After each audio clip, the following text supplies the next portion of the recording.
কোরআনে কারীমের সূরা ইব্রাহিমের প্রথম আয়াতের কিছু অংশ তিলাওয়াত করেছি। এখানে আল্লাহ বলেছেন আলিফ লাম রা, এরপরে বলছেন কিতাবুন। এটা মানে কোরআন এমন একটা কিতাব, আনজালনাহু ইলাইকা, রাসূল যেটা আপনার প্রতি অবতীর্ণ করেছেন আপনার রব। এর কাজ কি? এই কোরআন দিয়ে আপনি কি করবেন? যে কোরআন আল্লাহ আপনাকে দিলেন, এই কোরআন দিয়ে কি মসজিদে ইমামতি করবেন? এই কোরআন দিয়ে কি তাবিজ কবজ দিবেন? এই কোরআন দিয়ে কি খতম করবেন? আল্লাহ বলছেন কোরআন দিয়েছি লিতুখরিজান নাসা মিনাজ যুলুমাতি ইলান নূর। কোরআন দিয়েছি, এটা একটা ম্যাগনেটিক লাইট, এটা বাস্তবিক একটা চুম্বক, যা সমাজের অন্ধকারাচ্ছন্ন সমাজকে আলোর পথ দেখাবার জন্য, আলোকিত করবার জন্য একমাত্র কেবলমাত্র শুধুমাত্র একটাই কিতাব, যার নাম আল কোরআন। এই কিতাব আল্লাহ রাসূল পাককে দিয়েছেন সমাজ থেকে অন্যায় অনাচারকে দূর করে এই সমাজে সম্প্রীতি মৈত্রী শান্তি প্রতিষ্ঠা করবার জন্য আল্লাহ তাআলা দিয়েছেন আল কোরআন। কিন্তু আমরা যারা আছি আজকে, আমাদের কাছে কোরআন আছে এটা ঠিক, কিন্তু কোরআন কি এটা আমরা বুঝতে পারি না। সবার ঘরেই কম বেশ একাধিক কোরআনের কপি আছে। কোরআন এটা জীবন্ত মুজিজা, এখান থেকে আমি এবং সমাজ কোনো উপকৃত হচ্ছে না। কোরআনকে বানিয়েছি এটা মক্তবে বাচ্চাদের পড়াবার বই, কোরআন বাচ্চারা মক্তবে পড়ছে, আর আমরাও বুঝে ফেলেছি যে কোরআন এটা মক্তবে পড়ার বই, এটা কলেজ ইউনিভার্সিটির কিতাব না, এটা ছোট। ইউনিভার্সিটিতে ফিজিক্স পড়ায়, কেমিস্ট্রি পড়ায়, বায়োলজি পড়ায়, ফিজিওলজি পড়ায়, জেনারেল সায়েন্স পড়ায়, মেডিকেল সায়েন্স পড়ায়, ওখানে কোরআন না। কোরআন তো শুধু সকালের মক্তবে। এটা আমরা সমাজকে বুঝাতে পেরেছি। আমরা মনে করেছি কোরআন এটা কেউ মরে গেলে শুধুমাত্র তার বাড়িতে 10 জন মিলে খতম পড়ে 500 টাকা করে পাওয়ার বই। এটা দিয়ে বাজারে ব্যবসা বাণিজ্য চলবে না, এটা দিয়ে সমাজে বিচার কার্য চলবে না। এই জন্য ব্যবসা করার জন্য আলাদা পলিসি নেই, বিচার করবার জন্য মুরব্বীর এলাকার মাতবররা আলাদা চিন্তা করে। কিন্তু আল্লাহ কোরআনকে বলছেন তিবিয়ানান লিকুল্লি শাই, সবকিছু কিয়ামত পর্যন্ত যা হবে সবকিছুর পূর্ণাঙ্গ বর্ণনা এবং সমাধান দিয়ে আল্লাহ তাআলা দিয়েছেন 30 পারাল কোরআন।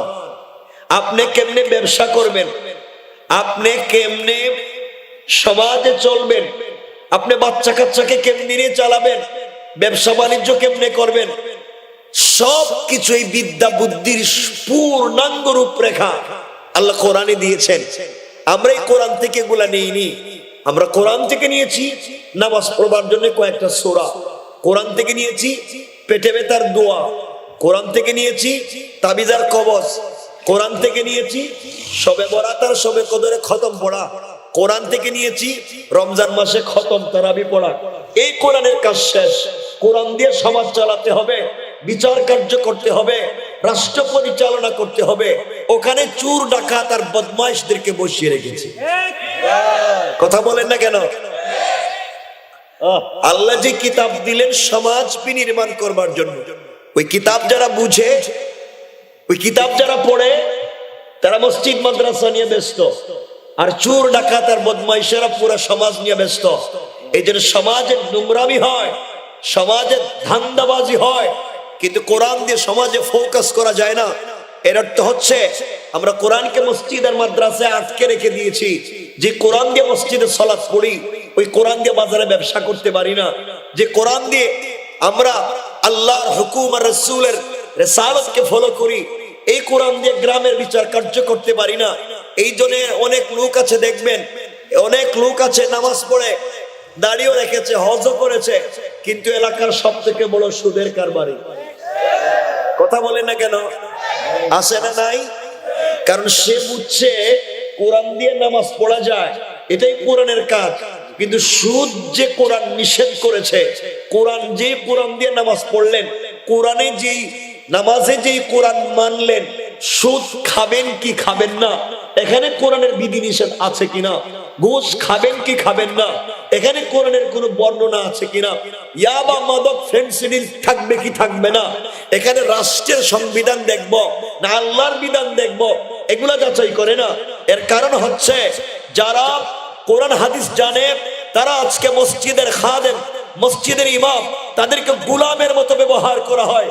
আর মসজিদ মাদ্রাসার সভাপতি সেক্রেটারি হয় সুদখোর, ঘুষখোর, বদমাইশ আর বেঈমানেরা। ঠিক কিনা বলে?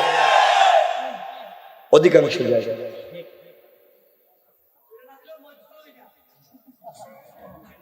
সমাজ এইভাবেই খারাপ হচ্ছে।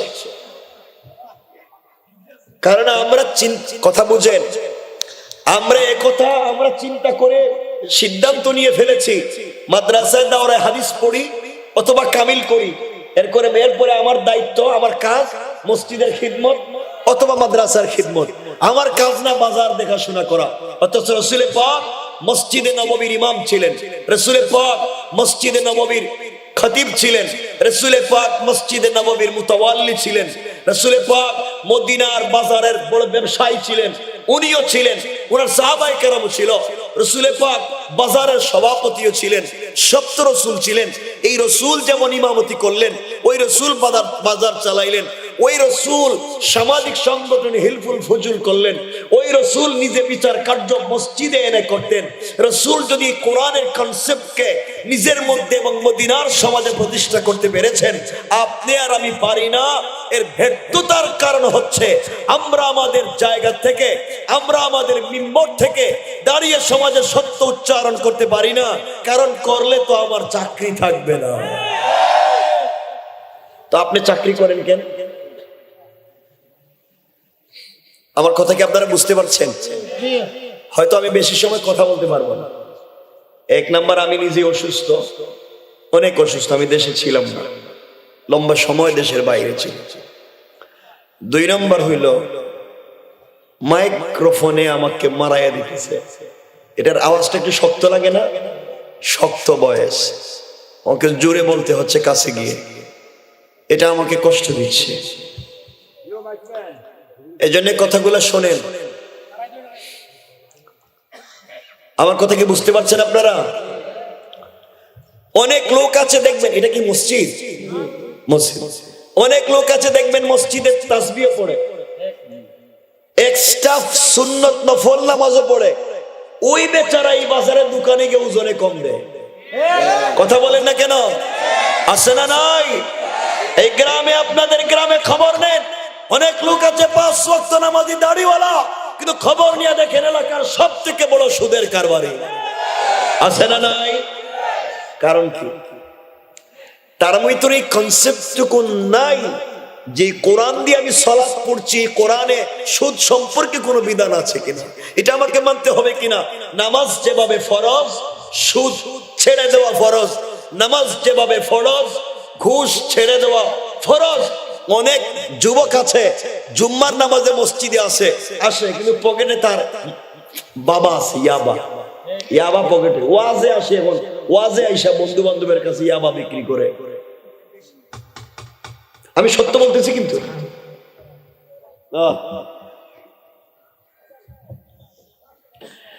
আজকাল এই পুরা বাংলাদেশে পৃথিবীর সব থেকে বড় মাদকের রুট এখন বাংলাদেশ।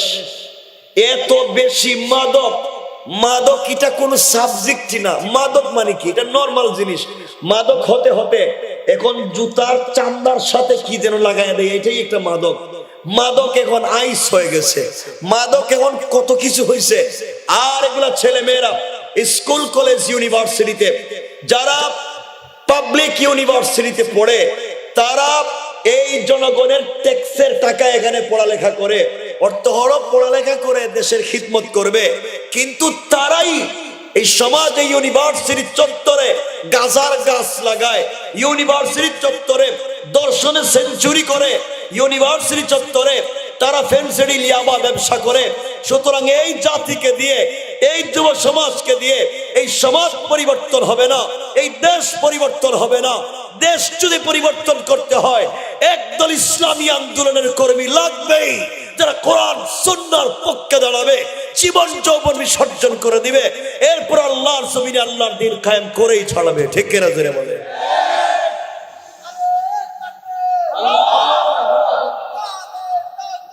আল্লাহু আকবার।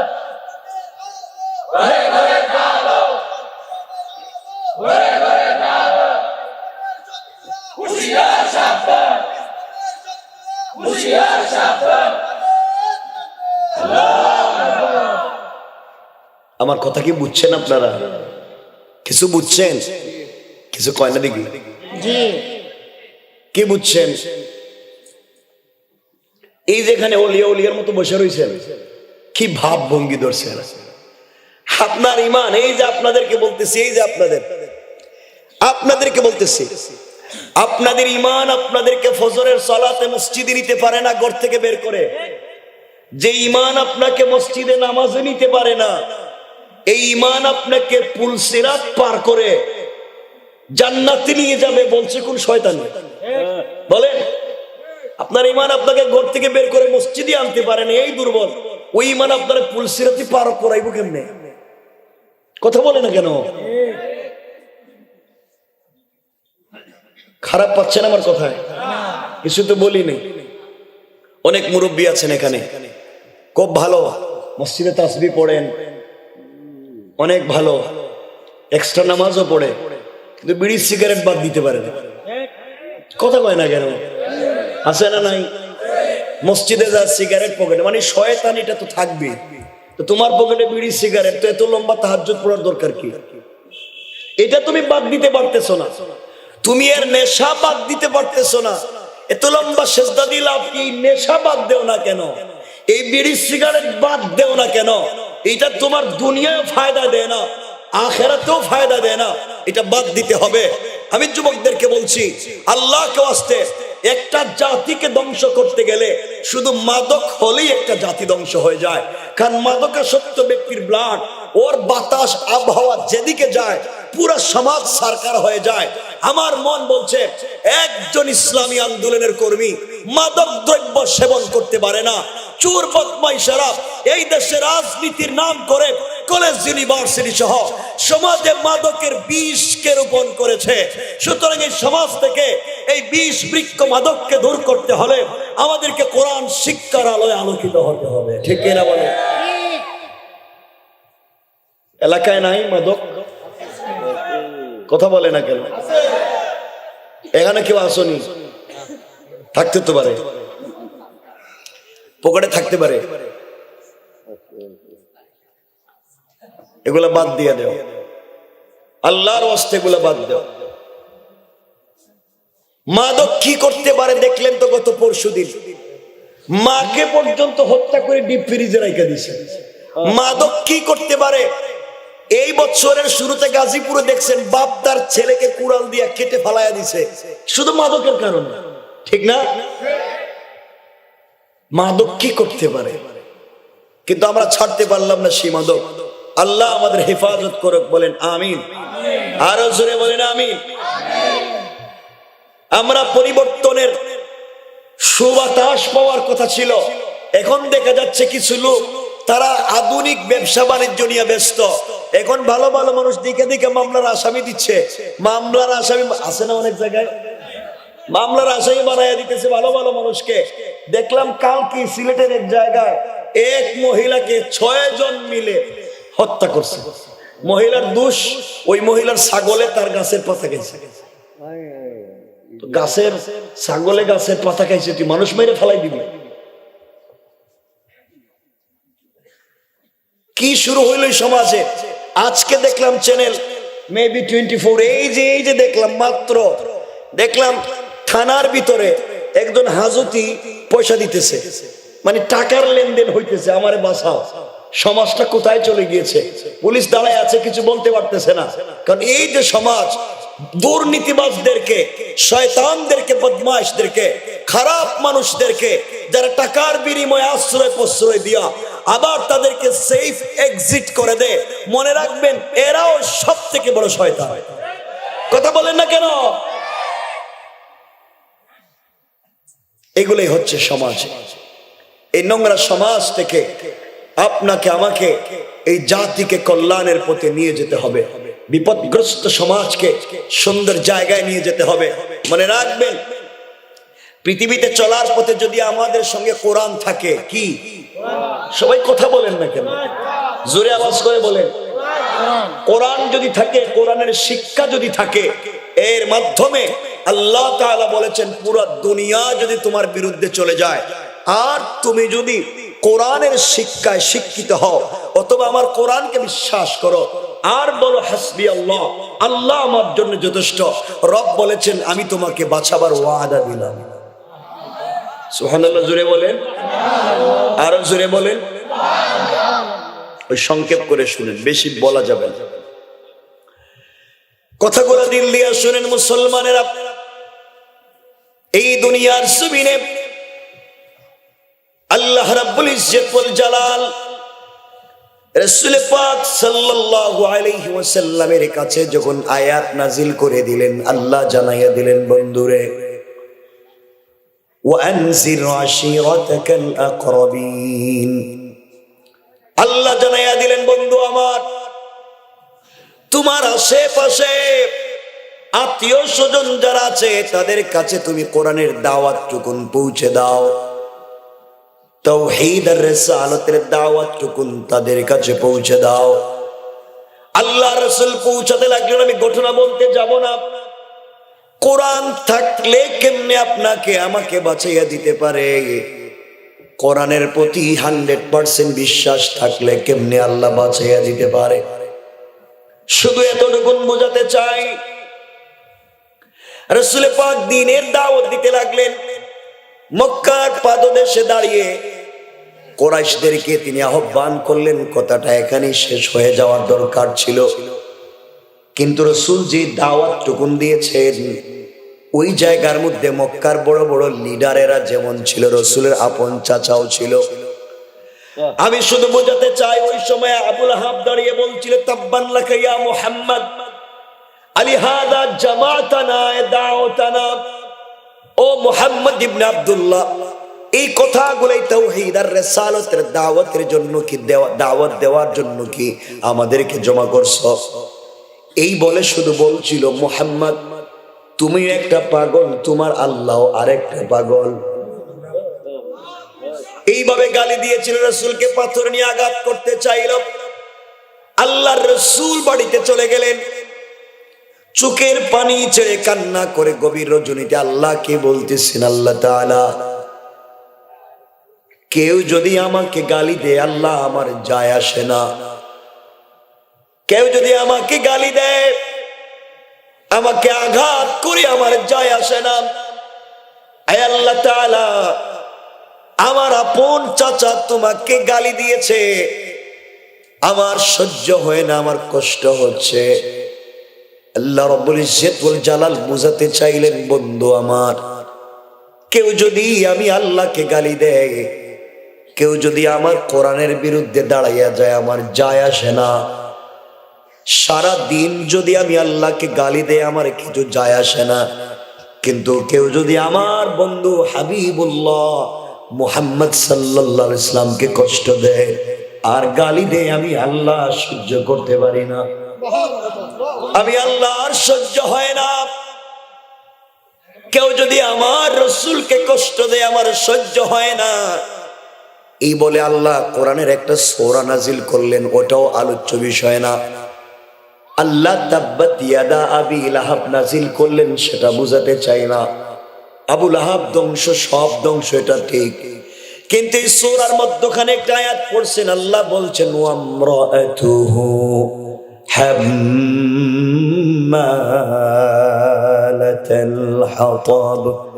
আল্লাহ রাব্বুল ইজ্জত ওয়াল জালাল বলছেন, ইয়া রাসূলুল্লাহ, ইয়া হাবিবাল্লাহ, ও পয়গম্বর আরবি, আমি শুধু আবু লাহাবকে ধ্বংস করে দিয়েছি তা নয়, ওই মহিলাকেও ধ্বংস করে দিয়েছি। ওয়ামরাআতুহু হাম্মালাতাল হাতাব, যেই মহিলা হাম্মালাতুন, হাম্মালাতুন শব্দের দুটা ব্যাখ্যা মুফাসসিরিনে কেরাম দিয়েছেন।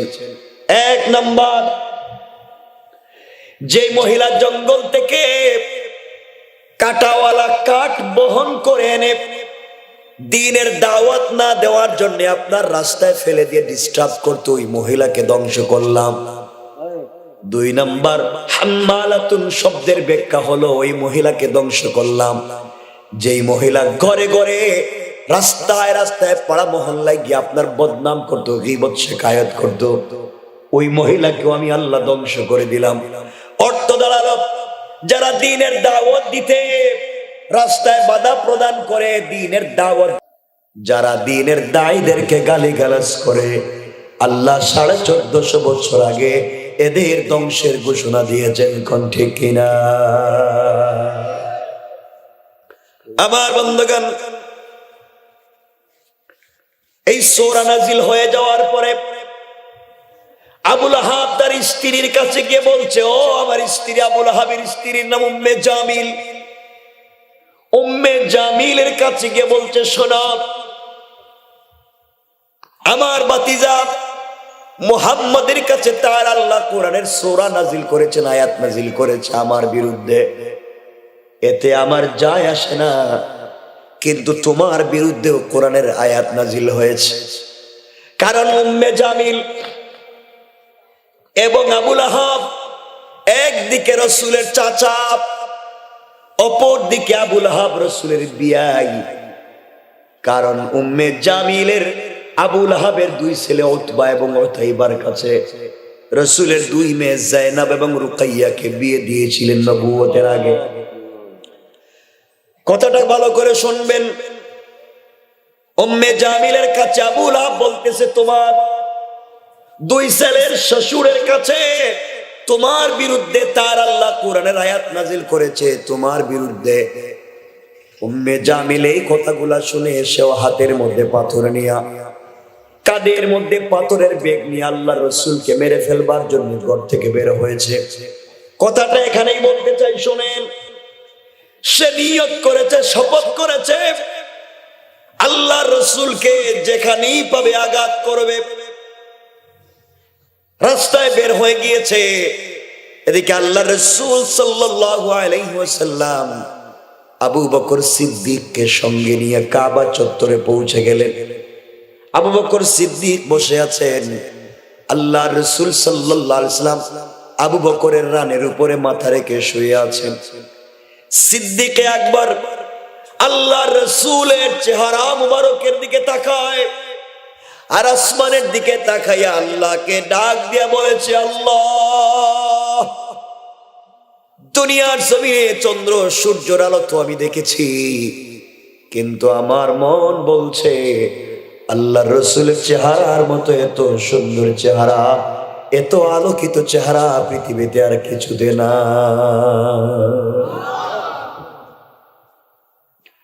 এমন সময় আবু বকর তাকিয়ে দেখলেন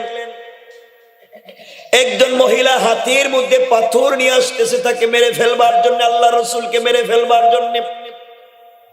ডাক দিয়ে বলছেন, ইয়া রাসূলুল্লাহ, ইয়া হাবিবাল্লাহ, ও পয়গম্বর আরবি, আপনাকে মেরে ফেলতে চাই একজন মহিলা। আপনি বললে, আপনি অনুমতি দিলে আমি তাকে আঘাত করে আসি। আল্লাহ রসুল বললেন, না আবু বকর, কাউকে আঘাত করা যাবে না। আল্লাহ আমাকে জানিয়ে দিয়েছে, কেউ যদি আঘাত করবার জন্য, কেউ যদি আমাকে মারবার জন্য আসে, ওই সময় যেন আমি আল্লাহ কোরআন থেকে তেলাওয়াত করি। আল্লাহ বলছেন ওই তেলাওয়াতের মাধ্যমে তিনি আমাকে হেফাজত করে দিবে। উম্মে জামিল আস্তে আস্তে করে আল্লাহর রাসূলের কাছে চলে এসেছে। একেবারে রাসূলের সিনা মুবারকের সামনে দাঁড়ায়া আবু বকরকে বলতেছে, আবু বকর, তুমি এখানে একা একা বসে কি করো? তোমার বন্ধু মুহাম্মদ কোথায়? আবু বকর আশ্চর্য হয়ে গেলেন। আমি দেখি আমার রানের উপরে রাসূল শুয়ে আছেন, আমার কান দিয়ে রাসূলের তেলাওয়াত শুনি, দুইটা চোখ দিয়ে রাসূলকে দেখি। উম্মে জামিল রসুলের সামনে দাঁড়িয়ে আমাকে দেখে রসুলকে দেখে না, কারণ কি? তিনি বললেন, তুমি খুঁজে দেখো মোহাম্মদ কোথায় আছে। উম্মে জামিল কাবা চত্বর খুঁজে রসুলকে না পেয়ে আবার রসুলের সিনার সামনে দাঁড়াইয়া আবু বকরকে বলতেছে, আবু বকর বলো না, মোহাম্মদকে তো পেলাম না, আমি যদি তাকে কোথাও পাই আঘাত করে মেরে ফেলব। এমন সময় এই কথাগুলা বলে উম্মে জামিল যখন চলে গিয়েছে, আল্লাহর রসুল উঠে গেলেন, আবু বকর রসুলকে জড়িয়ে ধরলেন, চোখের পানি ছেড়ে বলছেন, রাসূলুল্লাহ, আপনার কাছে আমি জানতে চাই, উম্মে জামিল আমাকে দেখলো, আপনাকে দেখলো না, ব্যাপার কি? তো আপনার সামনে দাঁড়ায়া আল্লাহর রসুল বলছেন, আবু বকর রে, আল্লাহ তাআলা আমাকে জানায়া দিয়েছেন, কোন কাফের, কোন জালেম, কোন অন্যায়কারী যখন আমাকে আঘাত করবার জন্য আসবে, ওই সময় যেন আমি কোরআন থেকে তেলাওয়াত করি। আল্লাহ তাআলা জানায়া দিয়েছেন, হিজাবাম মাসতুরা, আকাশ থেকে একটা গোপন পর্দা পাঠাইয়া ওই কাফের আর আমার মধ্যখানে আমার আল্লাহ পার্টিশন সৃষ্টি করে দেয়। পড়েন সুবহানাল্লাহ।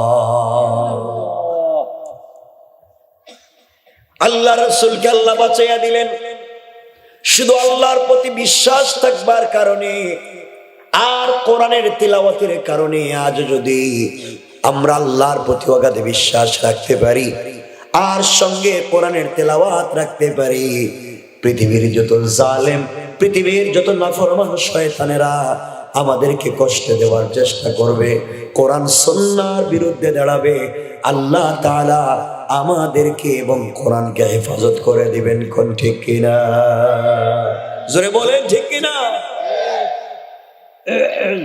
এই জন্য আপনাকে আমাকে কোরআন ফলো করতে হবে, কোরআনকে মেনে নিতে হবে, কোরআনের প্রতি আমাদের বিশ্বাস নিয়ে আসতে হবে, কোরআনকে 100% আমাদের পুরো লাইফে, কমপ্লিট লাইফে প্রতিষ্ঠা করতে হবে। কোরআন আজকে আমাদের লাইফে না, কোরআন আমাদের বাস্তব লাইফে নাই। এই জন্য আমরা বিপদগামী হচ্ছি, সময় সময় আমরা খারাপ পথে চলে যাচ্ছি। এই জন্য আল্লাহর ওয়াস্তে আমরা কোরআন সঙ্গে রাখতে পারবো তো ইনশাআল্লাহ? জোরে আওয়াজ করে বলেন না ইনশাআল্লাহ? আরো জোরে বলেন না ইনশাআল্লাহ? কোরআন ছাড়া আমাদের বাঁচবার বিকল্প কোনো রাস্তা নেই। এই জন্য মুসলমানেরা কথাগুলো দিল দিয়া শুনেন, কি বলতে চাই। আল্লাহর রাসূল সাল্লাল্লাহু আলাইহি ওয়াসাল্লাম বলে দিয়েছেন, আল্লাহ তাআলা কোরআনে কারীমের 19 নম্বর পারা 25 নম্বর সূরা সূরা আল ফুরকানের 65 নম্বর আয়াতে আল্লাহ জানিয়ে দিয়েছেন আমার রাসূলকে। আল্লাহ বললেন, ওয়াল্লাযীনা ইয়াকুলুনা রব্বানা সরিফ আন্না আযাব জাহান্নাম ইন্না আযাবাহা কানা গরামা। আল্লাহ রাব্বুল ইজ্জতুল জালাল বলছেন, মুসলমানেরা সাকারাত শুরু হয়ে যাওয়ার আগে, গারগারা শুরু হয়ে যাওয়ার আগে, কবরে চলে যাওয়ার আগে, মালাকুল মউত আজরাইল পৌঁছে যাওয়ার আগে আমার যেই বান্দা গোটা জিন্দেগীর অপরাধের জন্য আল্লাহর কাছে তওবা করবে, ক্ষমা চাইবে, আল্লাহ রাব্বুল ইজ্জতুল জালাল বলে দিয়েছেন, বান্দারে তুমি তওবা করতে দেরি হবে, আমি আল্লাহ তোমাকে মাফ করে দিতে দেরি হবে না। পড়েন সুবহানাল্লাহ, আল্লাহু আকবার বলে। কিন্তু আজকে আমরা আল্লাহর কাছে চাইতে পারি না। কিভাবে আমাদেরকে সমাজে চলতে হবে, কিভাবে সালাত পড়তে হবে, কিভাবে কোরআন শিখতে হবে, কিভাবে মানুষের সাথে ভালো আচরণ করতে হবে, এই সবগুলো আমরা ভুলে গিয়েছি, এই পথই আমরা ভুলে গিয়েছি। অথচ ইসলাম যদি সমাজে প্রতিষ্ঠিত থাকতো, দ্বীন যদি সমাজে প্রতিষ্ঠিত থাকতো, ইসলাম যদি আমাদের সকলের ঘরে ঘরে থাকতো, ইসলাম যদি আমাদের বাস্তব লাইফে থাকতো, আল্লাহর ভয়, কিয়ামতের দিনে আল্লাহর সামনে জবাবদিহিতার ভয় যদি আমাদের ভিতরে থাকতো, এই সমাজে আমরা ফিতনা করতে পারতাম? বলেন পারতাম? এই জন্য আমাদের ভিতরে জবাবদিহিতার ভয় লাগবে। আল্লাহর জবাবদিহিতার ভয় যদি ঢুকে যায়, এই মানুষ অন্যায় করতে পারে না। এই মানুষ খারাপ পথে যেতে পারে না, এই মানুষ খারাপ কাজ করতে পারে না যদি তার ভিতরে জবাবদিহিতার ভয় থাকে। কিন্তু আমাদের ভিতরে জবাবদিহিতার ভয় নেই। আল্লাহকে তো ভয় করি না, আমরা নামাজ পড়ে বের হয়ে চুরি করি, নামাজ পড়ে বের হয়ে মিথ্যা কথা বলি, নামাজ পড়ে বের হয়েই আমরা জেনা করি, খারাপ কাজ করি। ভয় নাই যে আমাকে মরে যেতে হবে, আমাকে মরতে হবে, আল্লাহর সামনে দাঁড়াতে হবে, আমাকে আল্লাহর সামনে কি জবাব দিতে হবে, এই চিন্তাটুকুন আমাদের ভিতরে নাই। এই জন্য আমরা সময় সময় খারাপ পথে চলে যাচ্ছি। এই জন্য আমাদেরকে চলার পথে লাগবে আল কোরআন। কি লাগবে? সবাই বলেন কি লাগবে? আমি খুব লম্বা কথা বলবো না, খুব জোরে শক্ত করে কথাগুলা বলতেছি, বুঝতেছেন আপনারা? আমি খুব বেশি কথা বলবো না, একবারে কম, মনোযোগ দিয়ে কয়েক মিনিট শুনে। সুতরাং জবাবদিহিতার ভয় ঢুকলে আল্লাহ তাআলা কিভাবে পরিবর্তন করতে পারেন মানুষকে শুনে। আমার বন্ধুগণ, কথাগুলো দিল দিয়ে শুনেন কি বলতে চাই। আল্লাহ রাসূল সাল্লাল্লাহু আলাইহি ওয়াসাল্লাম ইন্তেকাল করবার অনেকদিন পরে এই জনপদের রাষ্ট্রের খলিফা যখন হয়ে গেলেন হযরতে ওমর, হযরতে ওমর ফারুক রাদিয়াল্লাহু তাআলা আনহু এই জনপদের খলিফা, অর্ধ জাহানের খলিফা হযরতে ওমর। ওই সময়ে মদিনার ইসলাম পৃথিবীর দিকে দিকে পৌঁছে গেল, আরব বিশ্ব পার হয়ে আফ্রিকা পর্যন্ত ইসলাম চলে এসেছে। মানুষের কাছে, ইহুদি খ্রিস্টানদের কাছে রাসূলের চরিত্র পৌঁছে দেওয়া হলো। চমৎকার আদর্শ, যে ব্যক্তি শুনে রাসূলের আদর্শ তাকে জানতে চায়, পড়তে চায়। এইভাবে মদিনা থেকে 800 থেকে 1100 মাইল দূরে এক ব্যক্তি, একজন ইহুদি আল্লাহ রাসূলের চরিত্র সম্পর্কে জানতে পেরেছে। মুহাম্মদ কেমন ছিলেন, তার আদর্শ কেমন ছিল জানতে পেরেছে। জানবার পর একজন মুসলমান থেকে কোরআন নিয়ে কোরআন পড়েছে, কোরআন গবেষণা করেছে। এক পর্যায়ে ওই ব্যক্তি সিদ্ধান্ত নিয়েছে, মুহাম্মদ যদি এত আমানতদার সচ্চরিত্রবান ভালো মানুষ হয়, মুহাম্মদ যদি এত সচ্চরিত্রবান আমানতদার ভদ্র ভালো মানুষ হয়ে থাকে, যার জীবনে কোনোদিন মিথ্যা কথা বলে নাই, যার 63 বৎসরের জীবনে কোনো মিথ্যা কথা বলে নাই, আমরা এমন একজনকে নেতা মানি, আমরা এমন একজনকে আমাদের আদর্শ মানি, আমাদের লিডার তার জিন্দেগিতে কোনোদিন মিথ্যা কথা বলে নাই।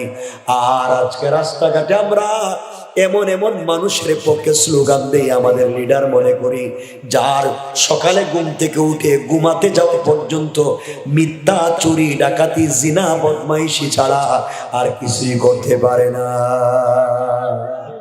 ঠিক কিনা জোরে বলেন?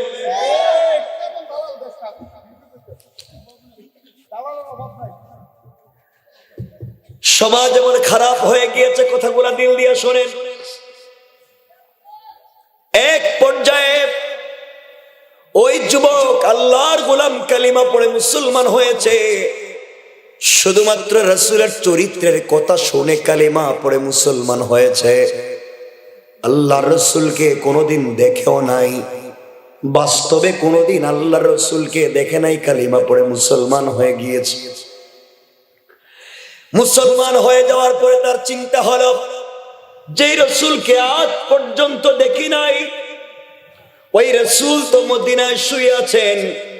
আমি যদি মদিনা পর্যন্ত পৌঁছে যেতে পারি, তার রওজার সামনে দাঁড়াইয়া চোখের পানি ছেড়ে যদি কান্না করে দোয়া করি, তাকে সালাম জানাই আর বলি, ইয়া রাসূলুল্লাহি ইয়া হাবিবাল্লাহ, পয়গম্বরে আরবি, আমি আপনার একজন পাগলা উম্মত, আপনাকে কোনোদিন দেখি নাই, না দেখে আপনার চরিত্রের কথা শুনে কালিমা পড়ে মুসলমান হয়েছি। ইয়া রাসূলুল্লাহ, আপনাকে ভালোবেসে মদিনা পর্যন্ত চলে এসেছি, আপনি কি কিয়ামতের দিন আমাকে ভুলে যাবেন?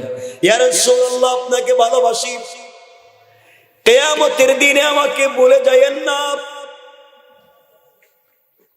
আখিরাতে আমাকে ভুলে যায়েন না। ওই সময় কেউ কাউকে মনে রাখবে না, আপনি আমাকে ভুলে যায়েন না। আমি যদি রাসূলের সামনে গিয়ে কথাগুলা বলতে পারতাম রওজায়, এই চিন্তা করেই মোহাব্বত থেকে এই ভালোবাসা থেকে ভালোবাসা তো এমন হওয়া চাই, মুহাব্বত তো রসুলের প্রতি যদি ভালোবাসা হয়, ভালোবাসা আমাদের কেমন হওয়া দরকার, যেই ভালোবাসার মাধ্যমে জান্নাত পর্যন্ত পৌঁছে যাওয়া যায়।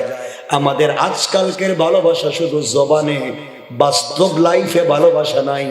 এই জন্য রসুলের ভালোবাসায় মিছিল দিতে পারি, রসুলের ভালোবাসায় দাড়িও রাখতে পারি না, নামাজও পড়তে পারি না, রসুলের ভালোবাসায় সৎ কাজের আদেশ দিতে পারি না, অসৎ কাজ থেকে বাধা দিতে পারি না। আমরা রসুলের পক্ষে স্লোগান দেই, সারাদিন মিছিল করে সারা রাত ঘুমাই, নামাজও পড়ি না। ঠিক কিনা বলেন? তো এরা কিসের আশেক রসুলের? আমার কথা কি বুঝতেছেন আপনারা? যুবক ভাই, তোমাদেরকে বলছি, মনোযোগ দিয়ে শোনো কি বলতে চাই। খুব বেশি বলবো না, আগেই বলছি, মনোযোগ দিয়ে শোনো। আমিও মারা যাব, তুমিও মারা যাবো, আমাদের সকলকে মরে যেতে হবে, সবাইকেই তো কবরে যাওয়া যাবে। কি মন করেছো দেখো তো, এই যে কয়েকদিনের দুনিয়া, এখনই তো দেখতেছো দুনিয়া আমাদেরকে করোনা এসে এই দেশে, এই পৃথিবীতে দেখিয়ে দিয়েছে যে আপন বলতে কেউ নাই। আর এই যে 5 তারিখের পরে এই দুনিয়ায় বাংলাদেশে দেখিয়ে দিয়েছে কত মানুষের কোটি কোটি টাকার ঘর আছে, বাড়ি আছে, গাড়ি আছে, সব আছে, কিন্তু হে বন জঙ্গলে ঘুরতেছে। কথা বলেন না কেন? আছে না নাই? বাড়িতে ঘর আছে, তালা দেওয়া, হে বন জঙ্গলে। টাকা কি লাভ হইছে? গাড়ি আছে, বাড়ি আছে, ফ্যাক্টরি আছে, সম্পদের অভাব নাই, আর সে বন জঙ্গলে ঘুরে। বোঝা গেল পয়সায় মানুষকে ভালো রাখতে পারে না, শুধুমাত্র দুনিয়ার সম্মান মানুষকে ভালো রাখতে পারে না, যতক্ষণ পর্যন্ত আর্থিকভাবে সে ভালো না হবে, চরিত্রগতভাবে যে ভালো মানুষ না হবে, তাহলেই সমাজে শান্তি পাবে না। তুমি যদি খারাপ মানুষ না হও, তুমি ভাগো কেন? কথা বলেন না কেন? ঘর বাড়ি ফালায় ভাগো কেন? কি করছো তুমি? কি শয়তানি করছো? এখন ভাগলা কেন? আমরা কত খারাপ হয়ে গিয়েছি চিন্তা করেন। এই জন্য এখান থেকে শিক্ষা নেওয়া দরকার। তুমি আর আমিও যদি এমন চুরি চামারি করি, 2-4 বছর পরে তোমারে আমারেও ঘর বাড়ি ফালাইয়া বাঁচতে হবে। কথা বলেন না কেন? এই জন্য এখান থেকে আপনাকে আমাকে শিক্ষা নিতে হবে। আমরাও খারাপ কাজ করব? বলেন না করব? করব। রাষ্ট্রের যেভাবে পরিবর্তন চলে এসেছে, আমরা চাই এই সমাজের মসজিদ মাদ্রাসার দায়িত্বশীল যারা আছে, এই ফেসিস্ট, সুদের কারবারি, ঘুষের কারবারি, শয়তান, বদমাইশ যারা মসজিদ মাদ্রাসার দায়িত্বশীল আছে, এদেরকেও পরিবর্তন করা দরকার। ঠিক কিনা বলেন?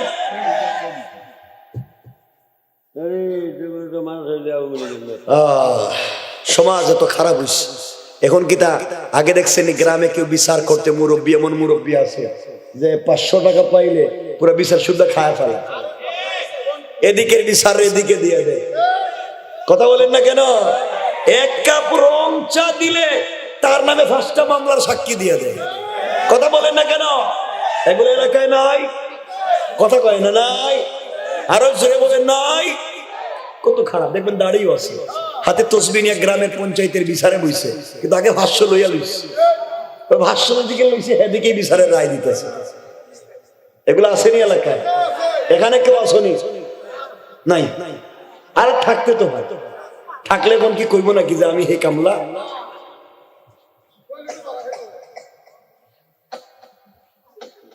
সমাজ কত নোংরা, সমাজ কত খারাপ হয়েছে, কথাগুলো বুঝো। ও যুবকেরা, মুসলমানেরা ভালো করে বুঝো। যুবক, আমরা একসাথে জান্নাতে যেতে চাই। আলী যদি জোয়ান জান্নাতে যেতে পারে, মাজ, মুআউবিস, তালহা, জুবাইর, হানজালা, হামজা, জাফর, খালিদ ইবনুল ওয়ালিদ, তারাও যদি জান্নাতি হতে পারে, রাসূলের পাশাপাশি থেকে, রাসূলের কাছাকাছি থেকে দিন শিখে, আমরাও তো দিন শিখে ইসলাম বুঝে আমরাও তো জান্নাতে যেতে পারি। কথা বলেন না কেন? পারি কি পারি না? পারি। কিন্তু কোথায়? আমরা তো দিন শিখি না। দেখবেন অনেক লোক কি বেশিরভাগ লোক জুমার নামাজে ইমাম সাহেব যখন খুতবা দেয়, তখন দেখবেন আইসা বগল তোলা জুতো একটা নিয়ে সবার সামনে যায়।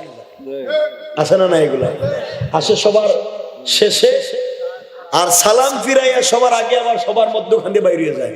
যখন বাইরে যায়, আপনি যদি মনে করেন জিন্দেগিতে আমি টাটকা কোনো শয়তান দেখতে পারি নাই, বড় আফসোস, আমি শয়তান দেখতে পারলাম না। যে বেচারা সালাম ফিরাইয়া সবার পিছনে আসছে, আবার ধাক্কাইয়া সবার সামনে গেছে, সালাম ফিরাইয়া আবার জুতো নিয়ে ধাক্কায় বাইরে যায়, এর চেহারার দিকে তাকায় বলবেন, আল্লাহ আজকে একটা টাটকা শয়তান দেখলাম। কথা বলেন না কেন? তুমি আইছো সবার শেষে, আবার ধাক্কাইয়া গেছো সামনে, আবার যাইতেছো সবার আগে, এটা একটা টাটকা শয়তান। শয়তানের কামই এইটা। কথা বলেন না কেন? আপনারা খারাপ পাইতেছেন, আমি অনেক কষ্ট করে কথা বলতেছি, কথাগুলো বুঝেন কি বলতে চাই। আবার মুসলমান বন্ধুগণ, কথাগুলো দিল দিয়া শুনেন কি বলতে চাই। যুবক যারা আছো ভাই, তোমাদের পায়ে ধরে কথাগুলা বলে যাই। আজ তোমরা প্রেম ভালোবাসা নিয়েই ব্যস্ত, তোমাদের গার্লফ্রেন্ড বয়ফ্রেন্ড ছাড়া তোমাদের লাইফ চলে না। কসম রব্বে পাকের জাতের কসম, চক্ষু বন্ধ করে দেখো, তুমি যার জন্য জীবন যৌবন বিসর্জন করে পাগল হইছো, ওই মেয়ে যদি আগামীকালকে তোমার চাইতে পয়সাওয়ালা টাকাওয়ালা আরেকটা ছেলেরে পায়, হয়তো তোমারে না জানাইয়া ওর সাথেও চলে যাইতে পারে। যাইতে পারে। গেছে গা? কই গেছে গা? কই গেছে গা? তো বুঝছেন, গেছে গা যখন বুঝছেন, তাইলে এরপরে এই পথে আছে কেন?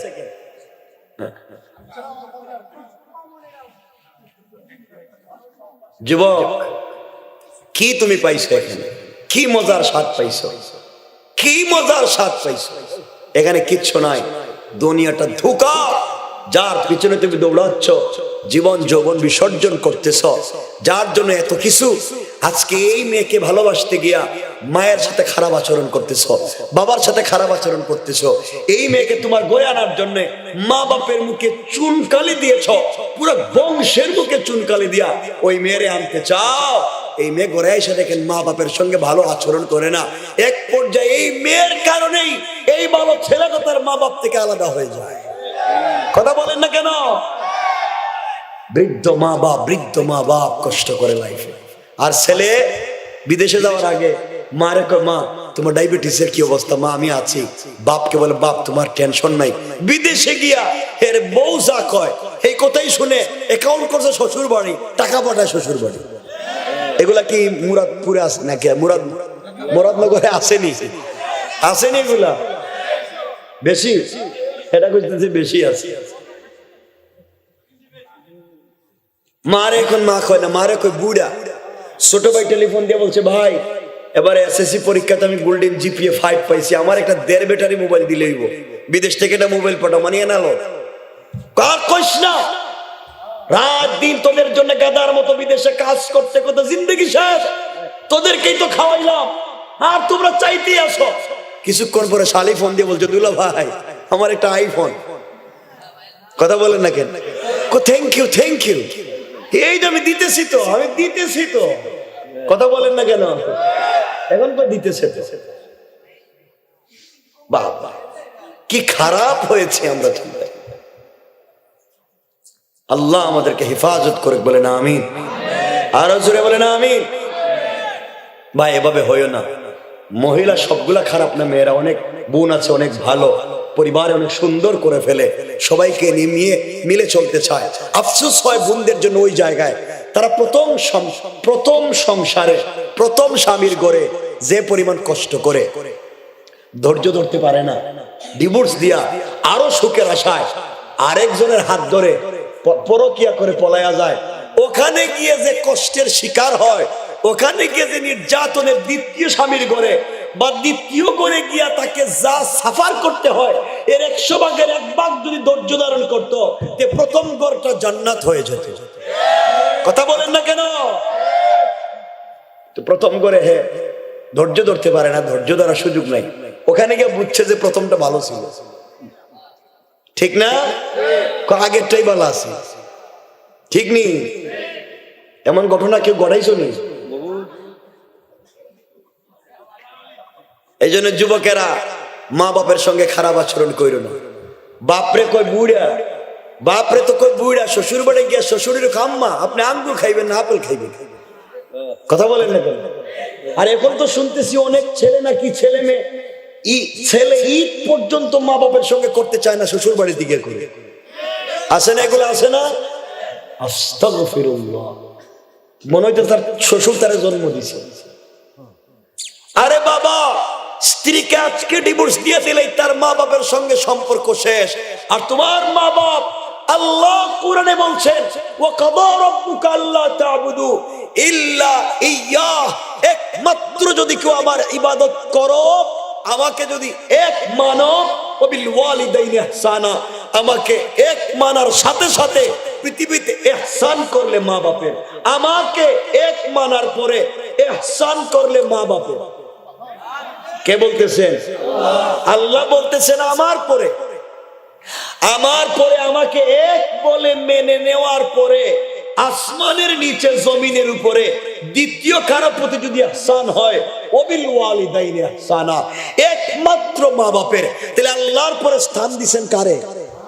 কথা বলেন। মা বাপরে দেখতেই পারে না, মা বাপ দেখতেই পারে না। মা বাপ কোরআনের যত জায়গায় বুঝো, কোরআনের যত জায়গায় আল্লাহ নিজের কথা বলছেন, মা বাপের কথা বলছেন। আরেক জায়গায় গিয়ে আল্লাহ বলছেন আনিশকুরলি, তোমরা আমার শুকরিয়া আদায় করো। সাথে সাথে বলছেন ওয়ালি ওয়ালিদাইয়া, আমার শুকরিয়া আদায় করার সাথে সাথে আরো দুইজনের করো, এরা মা বাপ। সুবহানাল্লাহ বলেন না? কি জিনিস চিন্তা করেন, কোরআনে আল্লাহ বলছেন।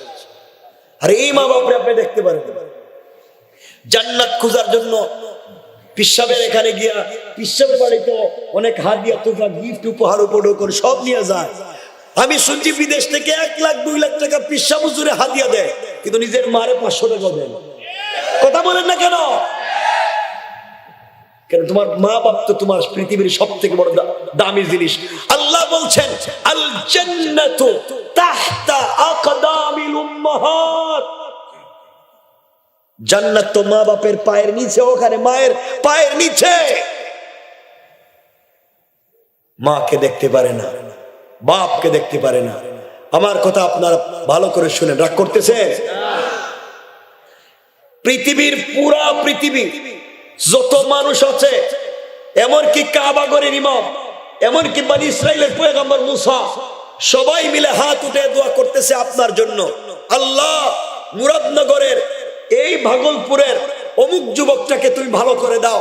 পুরা পৃথিবীর মানুষ দোয়া করতেছে আপনার মা বাপ ছাড়া। কসম, কসম রব্বে পাকের জাতের, কসম রব্বে পাকের জাতের, আপনার দোয়া, পৃথিবীর মানুষের দোয়া 1 হাত উপরে উঠবে না। কথা বুঝবেন? পুরা পৃথিবীর মানুষ একদিকে আর আপনার মা বাপ আরেক দিকে হাত উঠাইছে। রব বলেছেন মা বাপের মুখ থেকে দোয়া হোক, বদদুআ হোক, বের হয়ে গেলে এটা আল্লাহর দরবারে কবুল না হইয়া ফিরে না। ঠিক না? আল্লাহু আকবার বলেন। আমি একটু হাদিসের দিকে ছোট্ট করে বলি। নাসাইর হাদিস, আখরাজান নাসাই মিন তরিক যুহরি আন উরওয়া আন আয়েশা রাদিয়াল্লাহু তাআলা আনহা قالت قال رسول الله صلى الله عليه وسلم دخلت الجنة فسمعت قراءة فقلت من هذا فقيل حارثة بن النعمان فقال رسول الله صلى الله عليه وسلم كذلك البر وكان برا بأمه। رسول মেরাজের রজনীতে জান্নাতুল ফিরদাউসে ঢুকলেন, গিয়া শুনেন জান্নাতুল ফিরদাউসের ভিতরে কে চমৎকার করে কোরআন শরীফ তিলাওয়াত করে। এই আওয়াজে বললে ওয়াজ রাখা দিন। আমি বহুত কষ্ট করে কথা বলতেছি। সুবহানাল্লাহ জোরে বলেন। রাসূল জিবরিল আমিনকে বলছেন জিবরাইল বলো আমার আগে কেউ জান্নাতে আইছে? জিবরাইল বলছেন ইয়া রাসূলুল্লাহ, না আপনার আগে তো কেউ আয় নাই। কথা হলো কোরআন তিলাওয়াত করে কেডা এত সুন্দর করে? জিবরাইল বলছেন ইয়া রাসূলুল্লাহ, আপনি শুনেন তিলাওয়াত কার? রাসূল কান পেতে শুনেন যে তিলাওয়াত করতেছে এটা তো আমার সাহাবী হারিস ইবনে নুমানের তেলাওয়াত শোনা যায়। জিবরাইলকে বলছেন জিবরাইল, ওটা তোমার গরীব সাহাবী, ছোট মানুষ হারিস ইবনে নুমান, ক্ষেত খামার করে, ওর তেলাওয়াত শোনা যায়। আল্লাহ জিবরাইলকে বলছেন জিবরাইল আমার বন্ধুরে জানাও এটা সত্যি হারিস ইবনে নুমানের তেলাওয়াত। সুবহানাল্লাহ বলেন। আল্লাহ রাসূল জিজ্ঞাসা করছেন আল্লাহ হারিস ইবনে নুমানের তেলাওয়াত আইলো কেমনে? ও তো গরীব, দিনে আনেতে দিনে খায়, ও আমার আগে জান্নাতে তেলাওয়াত পৌঁছায় দিছে। কি করছে? আল্লাহ বলছেন শোনো, মুহাম্মদ সাল্লাল্লাহু আলাইহি ওয়াসাল্লাম গতকালকে তার মা তাকে ডাক দিছিলেন, ওই মা ডাকছিলেন, ডাক দিয়ে মা নামাজে দাঁড়াইয়া গেছিলেন। হারিস ইবনে নোমান মায়ের ডাক শুনে দৌড়ে যাইতে যাইতে মা নামাজে, মা যতক্ষণ নামাজে ছিলেন হারিসা মায়ের পায়ের সামনে বৈশা ছিল। এটাই করছে। মা নামাজ সালাম ফিরে বলতেন, বাবা এতক্ষণ বসে আছো, আমি তোমার উপরে খুশি হয়ে গেছি, আল্লাহ আমার হারিসারে কবুল করো। আল্লাহ এইভাবে কবুল করছেন, মায়ের কথা শুই না তার তিলাওয়াতে জান্নাতে রেকর্ড করে দিয়েছে।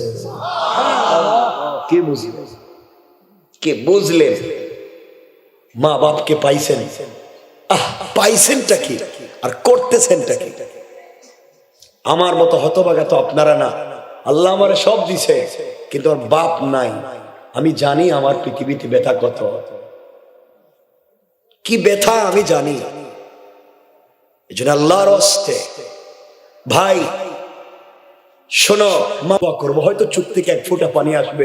মা গভীর রাত্রে সেজদায় অথবা বালিশে শুয়ে সে কাঁদবে আর বলবে, আল্লাহ আমার ছেলে কি বিপদে পড়ছে আমারে বলে না, কিন্তু বিপদে তো পড়ছে বলছে। আল্লাহ আমি না তার মা, তুমি না বলছো মা হাত উঠেলে ফিরিয়ে দাও না, আমার ছেলের তুমি বিপদ থেকে বাঁচাও। আল্লাহ রসুল বলছেন মা বলবে, সাথে সাথে দোয়া করো। সুবহানাল্লাহ বলেন। এই জায়গা ফেলে দিয়া কেমনে আমরা ভুল পথে যাই।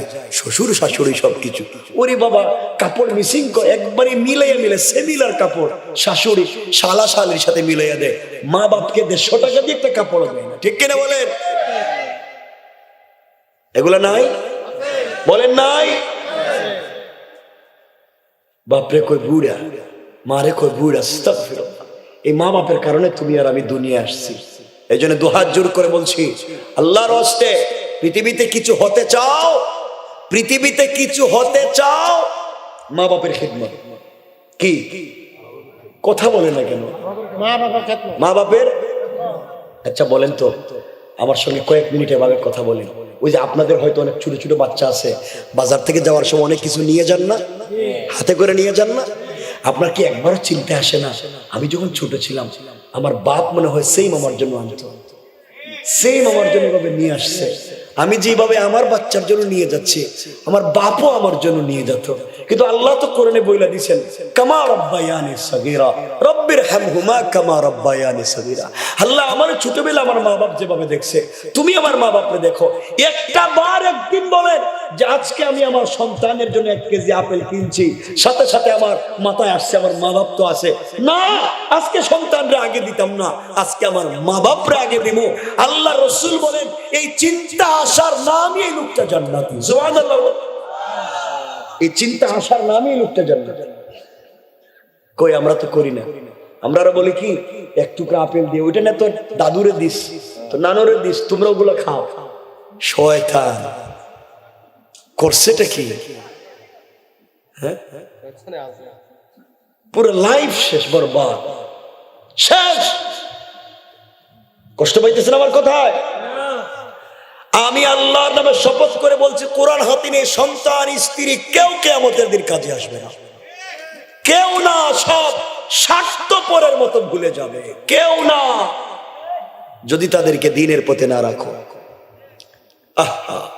আপনার তো অনেক সাহাবীদের ঘটনা জানার ওদিকে যেতে চাই না। এজন্য আল্লাহর ওয়াস্তে এখানে কার কার মা বাপ বেঁচে আছেন একটু হাত উঠাইয়া দেখান। মা বাপ বেঁচে আছে? মাশাআল্লাহ, সবারই তো মা বাপ আছেন। আজকে আজকে বাড়িতে গিয়া মাকে জড়িয়ে বলবেন, মা আমাকে ক্ষমা করো। বলেন আমাকে কিছু কয় না। আজকে বাড়িতে গিয়ে মাকে জড়িয়ে বলবেন, মা আমি অনেক ভুল করছি জীবনে, আমাকে ক্ষমা করে দাও। বাপকে জড়িয়ে বলবেন, আমি অনেক ভুল করছি, আমি আর জীবনে করবো না, আমাকে ক্ষমা করে দাও। আগামী লাইফ কামিয়াব হয়ে যাবে। বলতে পারবা না? নামাজে মনে হইতেছে না একটা বলবেন, বলেন ইনশাআল্লাহ। জিন্দেগি কামিয়াব কথা শোনো ওই যায়। আপনি কি বুঝেন না? এমন সন্তান আছে, বন্ধু বান্ধব নিয়ে আপনাদের বাজারে প্রত্যেক দিন রাত্রে 500-1000 টাকা খরচ করে ফেলে চা নাস্তায়, অথচ বাবা 1 কাপ রং চা খাওয়ার টাকা পকেটে নেই। সে মোটর সাইকেল দৌড়ায় বন্ধু বান্ধব নিয়ে প্রতিদিন 500 টাকার তেল খরচ করে, আর তার বাবা রিক্সা পায় না, বাজারে হাইটা হাইটা যায়। কথা বলেন নাই, বলেন নাই। কত বড় নিমক হারাম।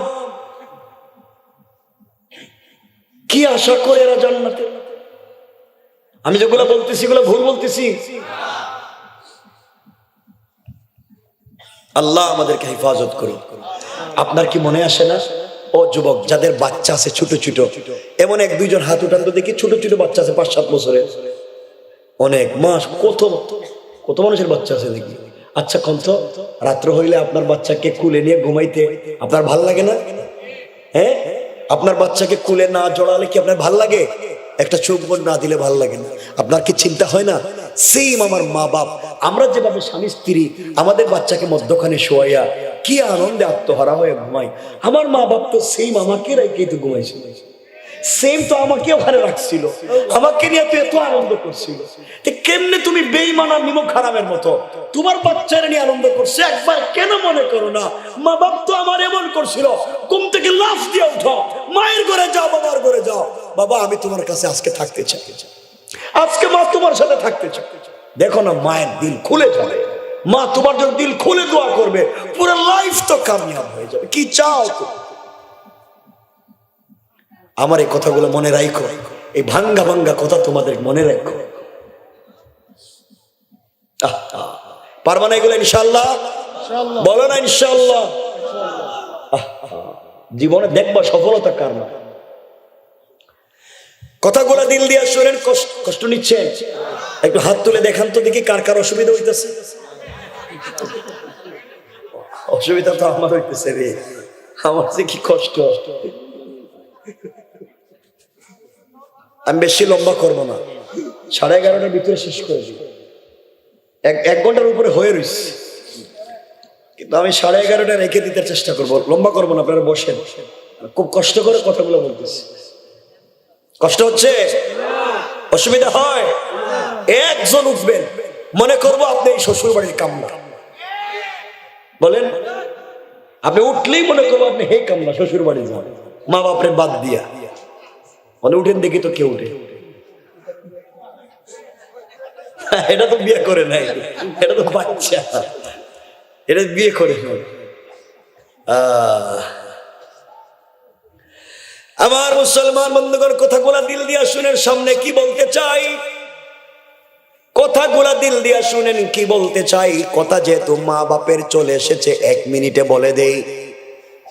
আপনি যদি দুনিয়ার জমিনে জান্নাতি স্বাদ পেতে চান, হায়াতে বারাকা চান, সুস্থতার জিন্দেগি চান, মা বাপকে যদি আপনি ঠিক রাখতে পারেন, সিদ্দিকে আকবরের বর্ণিত হাদিস, আল্লাহর রাসূল বলেছেন, কোন বান্দার যদি মা বাপ তার উপরে সন্তুষ্ট হয়ে যায়, আল্লাহ তার রিজিকে বারাকা দেওয়ার সাথে সাথে তার হায়াতে এত বারাকা দিয়ে দেয়। আল্লাহর রাসূল বলছেন, তার ইন্তেকালের আগে কোনো একদিন না একদিন স্বপ্নে আমি রাসূলের সঙ্গে ওই বান্দার দেখা হয়ে যাবে। আপনারা এটা বুঝেন না? আবু বকরের মতো সাহাবী রাসূলের জিন্দা, ওমর উসমানের মতো জিন্দা। রাসূল মারা যাওয়ার সময় আগে জুব্বাটা খুইলা বলছেন, ও ওমর, ও আবু বকর, ও জুব্বাটা আমার ওয়াইস আল কারনিরে দিও। ওয়াইস আল কারনি তো সাহাবীও না, রাসূলের জীবনে দেখাও নাই, রাসূলও দেখে নাই, 2 দিন খুঁজে এসে পায় নাই। রাসূল বলছেন, এটা দিও, কারণ আমার ওয়াইস আল কারনি তো মা বাপের জন্য, মায়ের জন্য জীবন বিসর্জন দিয়ে ফেলেছে। আল্লাহু আকবার বলে। তুমি পারলা না, শুধু পারলা না, শুধু তুমি। আমার বন্ধুদের কথাগুলো দিল দিয়ে শুনেন, এবার কি বলতে চাই। যে কথার ভিতরে আমরা ছিলাম, সংক্ষেপ করে দেই। রাসূল পাকের প্রিয় সাহাবী হযরত ওমরের জমানার যুবক, মনে আছে কালিমা পড়েছে, 800 থেকে 1100 মাইল দূরে তার বাড়ি। ওই যুবকটা কালিমা পড়ে মুসলমান হয়ে, কথাগুলো দিল দিয়ে শুনে কি বলতে চাই। মোহাব্বত, ভ্রাতৃত্ব কিভাবে মানুষকে সমাজে প্রতিষ্ঠিত করে, আমার মনে হয় এই কথাটা শুনলে পরিষ্কার হয়ে যাবে। এই যুবক চমৎকার পয়সা দিয়া একটা উট ক্রয় করেছে, একটা ঘোড়া ক্রয় করেছে। ঘোড়ার পিঠে সওয়ার হয়ে আল্লাহর রাসূলের রওজা জিয়ারতের জন্য বের হয়েছে।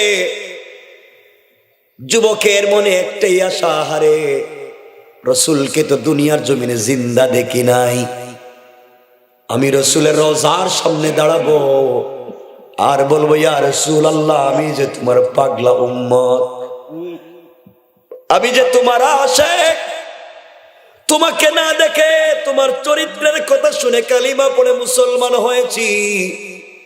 ইয়া রাসূলুল্লাহ, আবু বকরকে আপনি জড়িয়ে ধরেছে, ওমর উসমান আলীকে জড়িয়ে ধরেছে, আমি যে আপনার শরীরের কোনো সুঘ্রাণ দুনিয়ায় পাইলাম না, আমি যে কত পরে এসে আপনার ইন্তেকালের কালিমা পড়ে মুসলমান হইলাম। যুবকেরা আমি মদিনায় গিয়ে সালাম দিয়া বলবো, ইয়া রাসূলুল্লাহ, আমি আপনার পাগলা উম্মত, আপনার রওজায় এসেছি, আপনাকে আমি সালাম জানাই। আপনার কণ্ঠ থেকে সালামের জবাব না শোনা পর্যন্ত আমি কিন্তু বাড়িতে ফিরে যাব না, আমি আপনার রওজায় পড়ে থাকবো, আপনার কণ্ঠে একবার সালামের জবাব চাই। কথাগুলো শুনেন। এইভাবে মনে বড় আশা নিয়ে যুবক মদিনা থেকে 811 মাইল দূর থেকে সফরে বের হয়েছে। 3-4 দিন সফর করার পরে মদিনার রাস্তায়, মদিনায় যাওয়ার আগে যুবক ক্লান্ত পরিশ্রান্ত হয়ে গিয়েছে। একটা রাস্তায় তার উট অথবা ঘোড়াটাকে একটা গাছের গোড়ায় রেখে দিয়ে সে গাছের গোড়ায় বিশ্রামে লেগে গিয়েছে।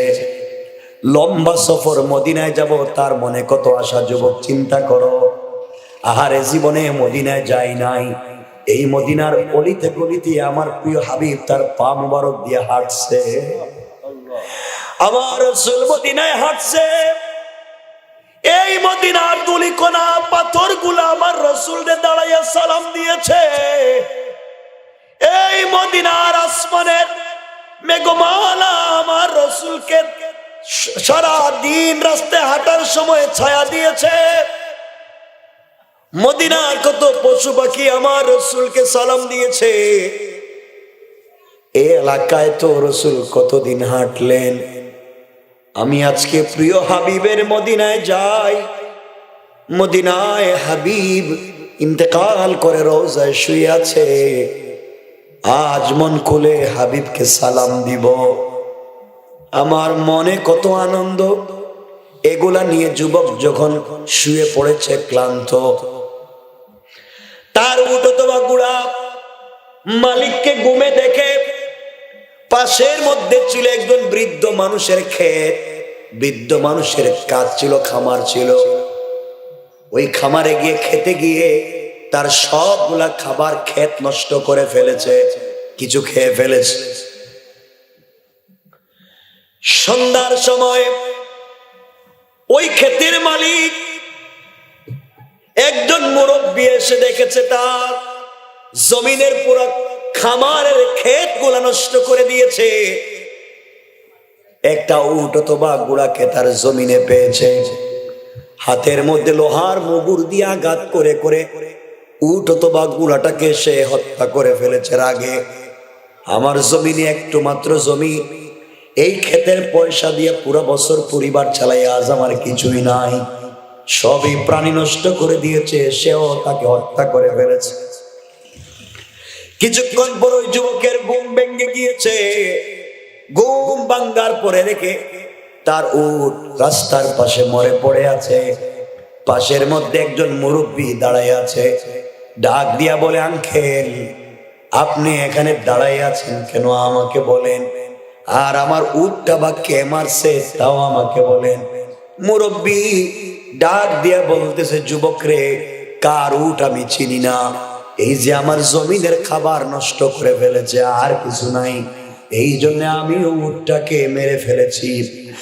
যুবক সেজদায় গিয়া চোখের পানি ছেড়ে কান্না করে আল্লাহ কি ডাক দিয়া বলেছে, আল্লাহ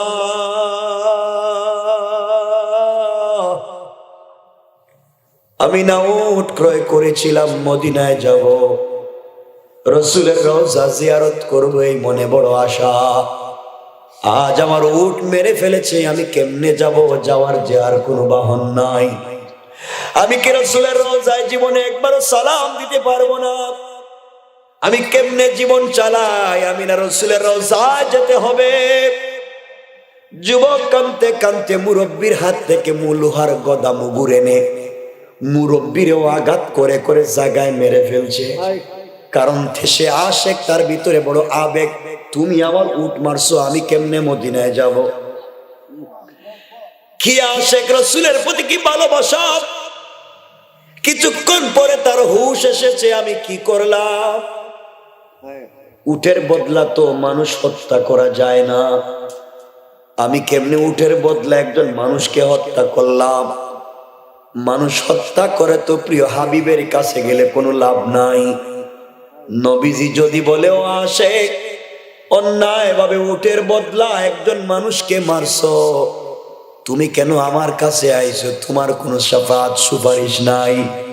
ও বাইরে, এই 15-20 বছরে বাংলাদেশে কত মানুষকে বিনা অপরাধে ক্রস ফায়ার দেওয়া হলো, কত মানুষকে গুম খুন করা হলো, কত মানুষকে মায়ের কুল থেকে নিয়ে হত্যা করে ফেলেছে।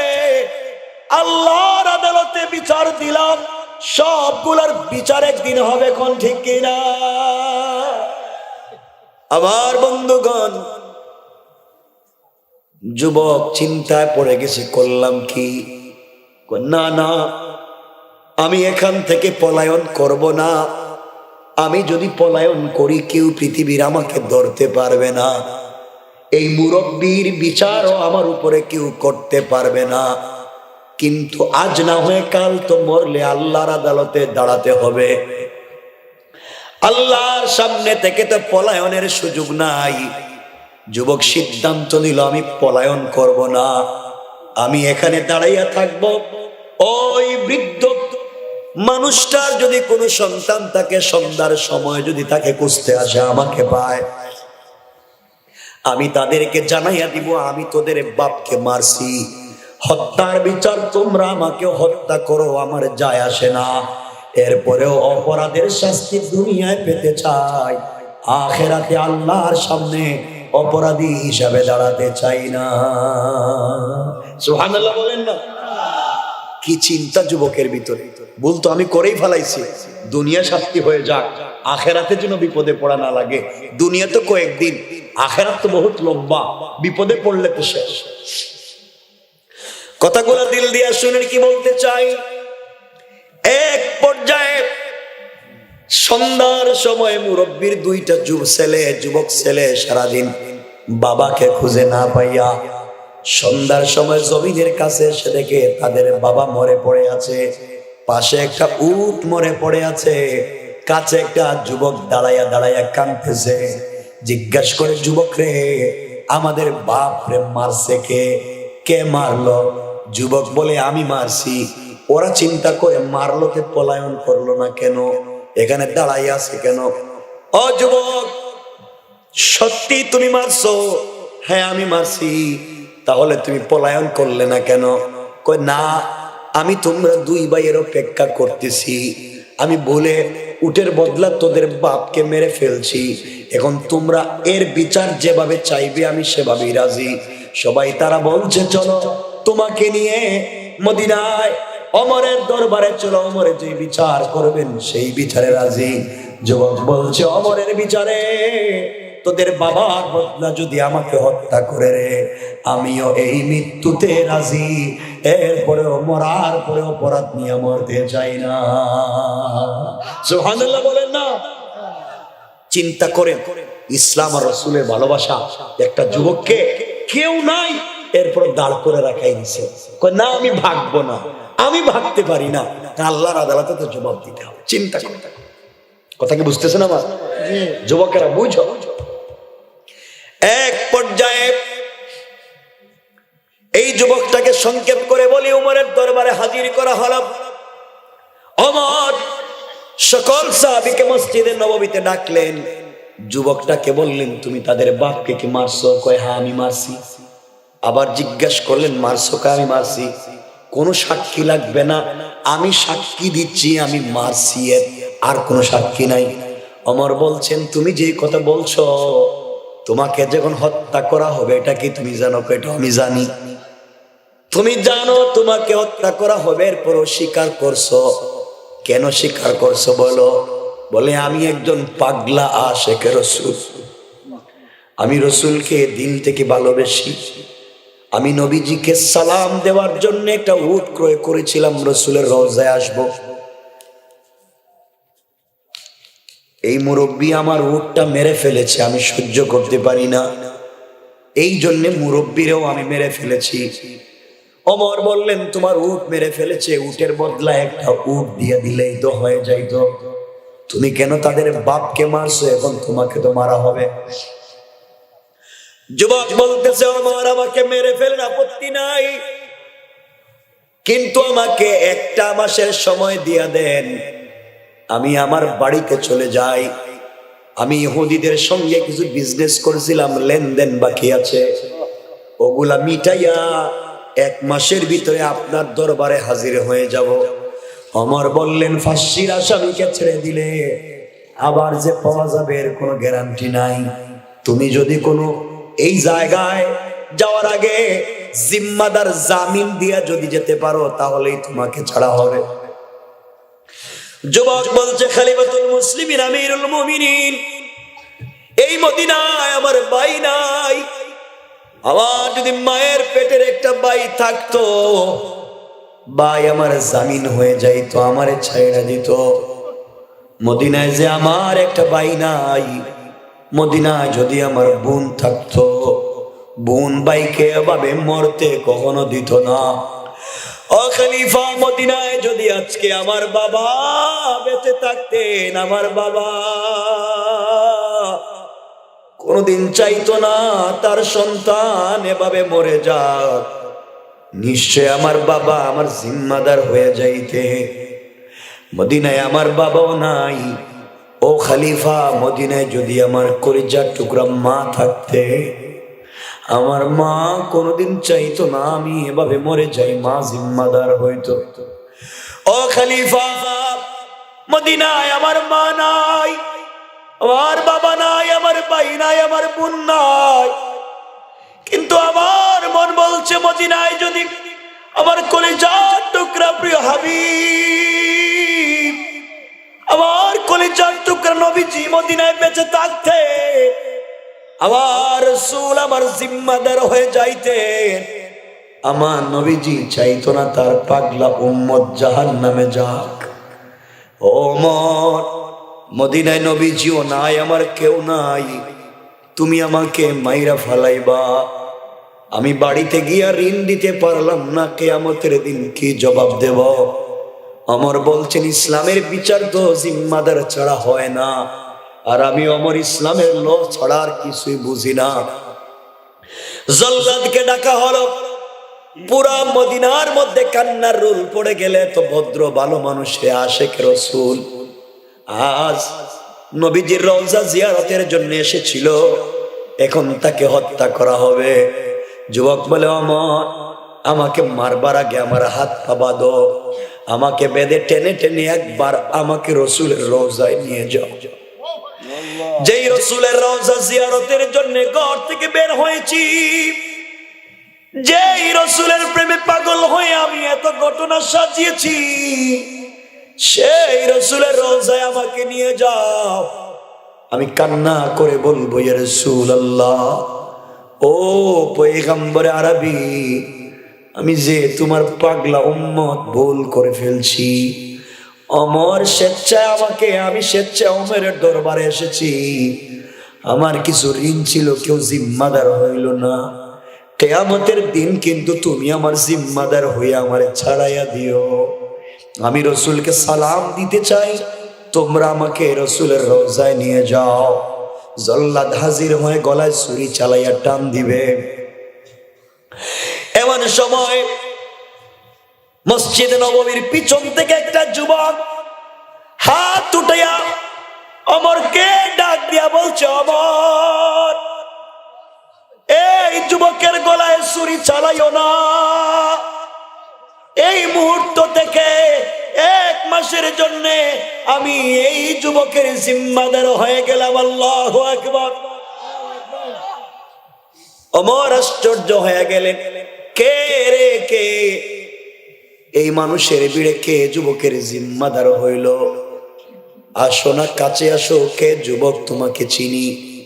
আস্তে আস্তে করে যুবক যখন কাছে এসেছে, ওমর তাকাইয়া দেখেন সে আর কেউ না, রাসূলের 10 বছরের খাদিম, যার নাম হযরতে আবু যর গিফারি। আবু যর গিফারি আমার রাসূলের এত বড় খাদেম। আল্লাহ রাসূল আবু যরকে বলছেন, আবু যর একটা ঘর বানাও, একটা বাড়ি বানাও, নিজের বাড়িতে থাকো। আবু যর বলছে, রাসূলুল্লাহ আপনি কি আমাকে আপনার থেকে দূরে রাখতে চান? নবীজি বলছেন, না রে আবু যর, তোমার তো একটা ঘরের দরকার। আবু যর বলছে, ইয়া রাসূলুল্লাহ আমি 1 মিনিটের জন্য আপনাকে ছাড়া থাকতে পারবো না। এই আবু যর হাত উঠাইছে।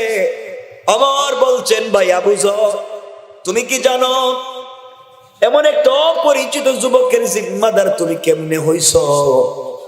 যুবক যদি না আসে তোমাকে কিন্তু মেরে ফেলা হবে। আবু যর বলছেন, শোনো ওমর, রক্তের বন্ধনের প্রয়োজন নাই। আল্লাহর রাসূল বলছেন, আল মুসলিমু আখুল মুসলিম, এক মুসলমান আর এক মুসলমানের ভাই। ইন্নাল মুসলিমুনা ইখওয়া, এক মুসলমান আর এক মুসলমানের ভাই, রক্তের বন্ধনের প্রয়োজন নাই। আমি এই জন্য এই যুবকের জিম্মাদার হয়ে গেলাম। আল্লাহ রাসূলের একটা হাদিসের উপরে আমল করলাম, তুমি যদি আমাকে মেরে ফেলো, যুবক যদি না আসে, কিয়ামতের দিন আল্লাহ রাসূলের সামনে গলা কাটা নিয়ে হাজির হব। রাসূল বলবেন, আবু যর তোমার গলাটা কাটা কেন? আমি বলবো, ইয়া রাসূলুল্লাহ আপনার একটা হাদিসের উপরে আমল করছি, এক যুবকের জিম্মাদার হইছে, ওমর আমাকে মারছে। ওমর, আবার আমার মন বলছে এমন সময় রাসূল আমাকে রেখে দিয়া একা একা জান্নাতে যাবে না। সুবহানাল্লাহ, জোরে বলেন না।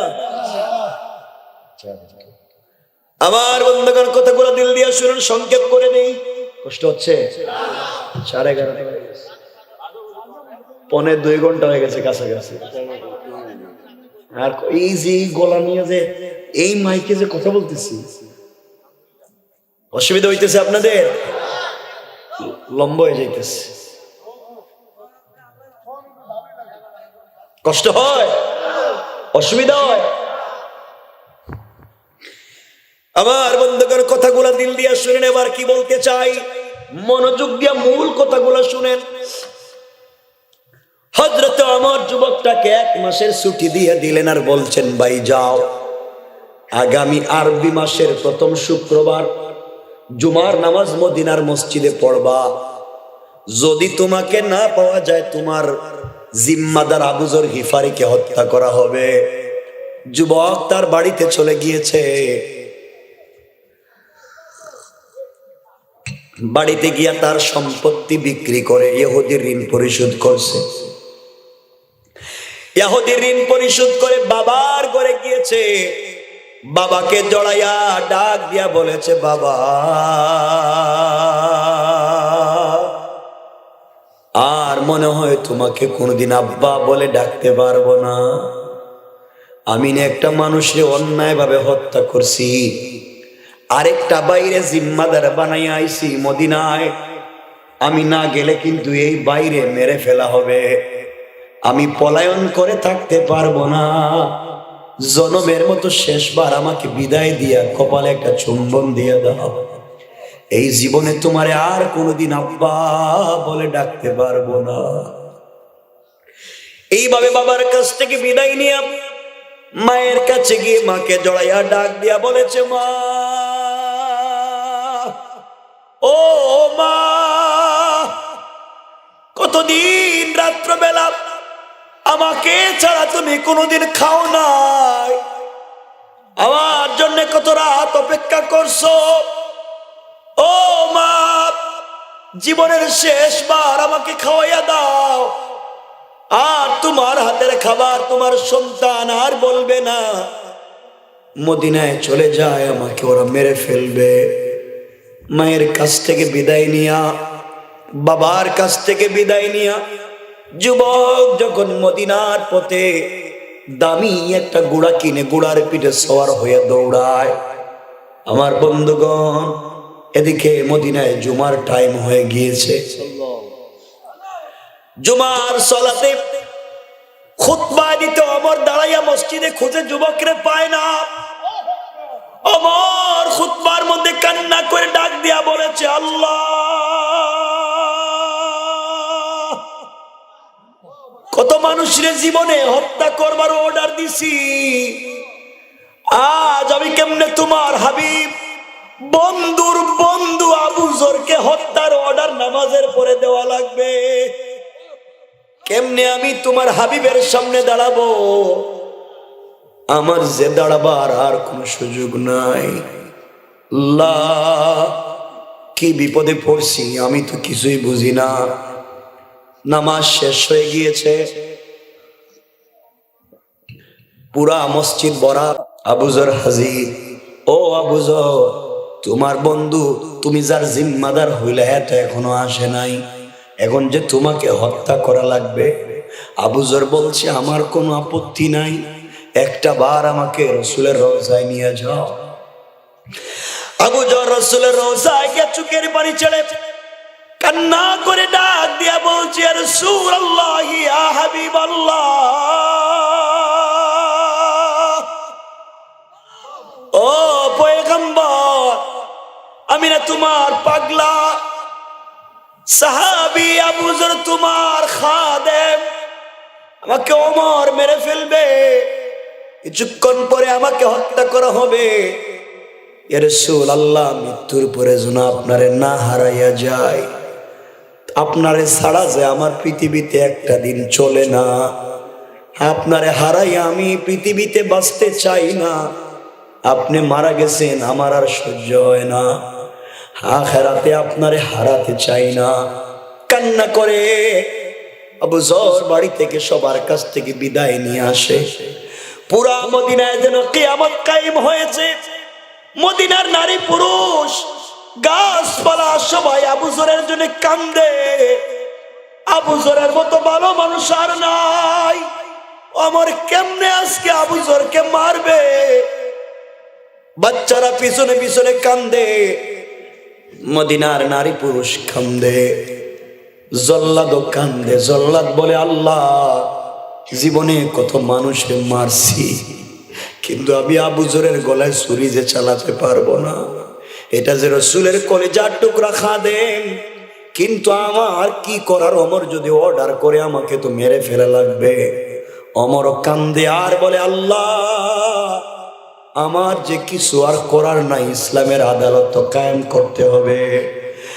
ওমর এবার রসুলের রওজায় গিয়ে কান্দে আর বলে, ইয়া রাসূলুল্লাহ, একটা বার বলো, ওমর আজকে বিপদে পড়ে গেছে, কেউ নাই, তুমিও নাই, তোমার ওমর আজকে কার কাছে যায়?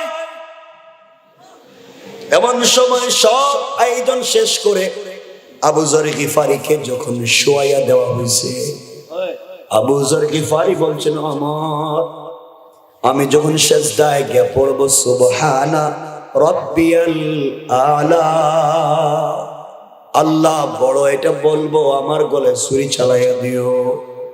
মদিনার মানুষ ভূমিকম্পের মতো কান্দে। এমন সময় আমার বলছেন, গলায় ছুরি লাগাইয়া টান দাও। আবু যরের জল্লাদ আল্লাহু আকবার বলে টান দিবে। এমন সময় তাকাইয়া দেখা যায় মদিনার দুলু বালু আসমানের দিকে উঠাইয়া আউলাকে সে পাগল বেশে দ্রুত গতিতে একটা ঘোড়া দৌড়াইয়া যুবক চিৎকার করে বলছে, ওমর, আবু যরের গলায় ছুরি লাগাইও না। আমি যুবক হাজির হয়ে গিয়েছি, আমি যুবক হাজির হয়ে গিয়েছি। যুবক হাজির হয়ে গিয়েছে, গোড়ার থেকে নামছে ধুলো বালুতে ভরা। ওমর, আমার আসতে দেরি হয়েছে, মা আমাকে বিদায় দিতে চায় না, বাবা আমাকে বিদায় দিতে চায় না, জীবনের শেষ বিদায় কেউ আমাকে ছেড়ে দিতে চায় না। তোমার কাছ থেকে 1 মাসের সময় নিয়েছি,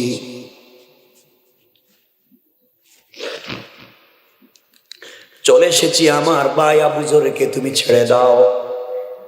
অমর আশ্চর্য হইয়া চোখের পানি ছেড়ে এখন আরো বেশি কান্দে। আয় আল্লাহ, যেই যুবকরে চিনি না, জানি না, ঘর বাড়ি জানি না, 1 মাসের ছুটি দিয়া দিলাম, কত বড় পাক্কা ইমানদার, ও আবার নিজের গলা কাটাইতে হাজির হইয়া গেছে। আল্লাহ, ও তো আমার চাইতে বড় ইমানদার, ও তো আমার চাইতে বড় আশিক রাসূল, যার বাড়ি ঘর চিনি না, গলা কাটাইয়া দিতে আমার দরবারে হাজির হয়ে যায়, এর গলায় কেমনি আমি ছুরি চালাই? হযরত ওমর তো বিপদে পড়ে গিয়েছে। যুবক এসে বলছে আর দেরি করা যাবে না। রাসূলের রওজায় গিয়ে কান্দে আর বলে, ইয়া রাসূলুল্লাহ, এই যে আওলাকে সে পাগল বেশে তোমার পাগলা তোমার দরবারে দাঁড়াইছে, আর জীবনে সালাম দিতে পারবো না, আর তোমার দরবারে দাঁড়াইয়া সালাম দিতে পারবো না। ওমর আমাকে এখন হত্যা করবে। ওমর যুবকটার এক বুকের সঙ্গে জড়ায় কান্দে আর বলে, আল্লাহ, এত ভদ্র, এত আমানতদার, এই ইমানদার ছেলেটারে আমি কেমনে মারি? কিন্তু আমার এই যে ইসলামের বিধান কায়েম করতে হবে। সবাই মিলে পুরা মদিনার মানুষ বলতেছে এই যুবকটারে মারা যাবে না, এর মতো ইমানদার আর নাই। কিন্তু ওমর তো দ্বীনের বিধান কায়েম করবে। যুবক শুয়ে পড়েছে, সংক্ষেপ কথা, যুবক শুয়ে পড়ে সুবহান রাব্বিয়াল আলা বলতেছে। জল্লাদ কান্দে আর বলে, আল্লাহ, কি বিপদে পড়লাম, এত বড় পরীক্ষায় তো আর পড়ি নাই, এই যুবক রে এবার কেমনে কাটি? যুবক তো আমার চাইতে আরো বড় ইমানদার। যুবকের গলায় ছুরি চালাইয়া টান দিবে, মদিনায় ভূমিকম্প দিয়া সকল মানুষেরা হাউমাউ করে কান্দে। এমন সময় ওই মৃত ব্যক্তির 2 ছেলে, যে 2 ভাই ওমরের কাছে বিচার দিছিল, দাঁড়াইয়া গেছে। আল্লাহু আকবার, আর জোরে বলেন। 2 ভাই দাঁড়াইয়া ওমরকে বলছে, আমার খবরদার, এই যুবকের গলায় জল্লাদ ছুরি চালাইও না। আল্লাহু আকবার। আমরা 2 ভাই এতদিন পর্যন্ত বিচার চাইছি, যেই যুবক নিজের গলা কাটাইয়া দিতে আসছে রে, সে এত বড় আশিক রাসূল তো আমরাও হতে পারি নাই। আমার বাবাকে সে এমনি এমনি হত্যা করেছে, হয়তো ভুলে হত্যা করে ফেলেছে। এই মুহূর্তে আমরা 2 ভাই এই যুবকটাকে মাফ করে দিলাম। বাকি জিন্দেগি ওই যুবকটারে আমাদের ভাই বানাইয়া 3 ভাই একসাথে আল্লাহ রসুলের সামনে কিয়ামতের দিন দাঁড়াতে চায়। সুবহানাল্লাহ, জোরে বলেন।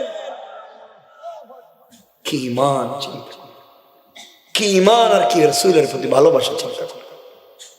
আমরা কি ঈমান আনতে পারবো? এই ভালোবাসা তৈরি করতে পারবো? বলেন না ইনশাআল্লাহ। রসুলের প্রতি কি ভালোবাসা তৈরি করতে পারবো ইনশাআল্লাহ? আর লম্বা করতেছি না, 12:15 2 ঘন্টা আমার জন্য দোয়া চাই, আপনাদের জন্য দিল থেকে দোয়া থাকবে। আমি এতক্ষণ যা বলছি মনে থাকবে তো ভাই? খুব আবেগ নিয়ে ভালোবাসার থেকে কথাগুলো বলছি। আল্লাহ রসুলকে আমরা ভালোবাসবো, বলেন ইনশাআল্লাহ। আর জোরে বলেন ইনশাআল্লাহ। রসুলের ভালোবাসা ছাড়া জান্নাতে যাওয়ার বিকল্প পথ নাই। এজন্য ভালোবাসা দিলে বসায়া দাও, মহাব্বত দিলে বসায়া দাও। আল্লাহ আমাদের সবাইকে কবুল করুক, এই এলাকার যুবক ভাইদেরকে কবুল করুক, সবাইকে আল্লাহ কবুল করুক। আল্লাহুম্মা সাল্লি আলা মুহাম্মাদ ওয়া আলা আলি মুহাম্মাদ।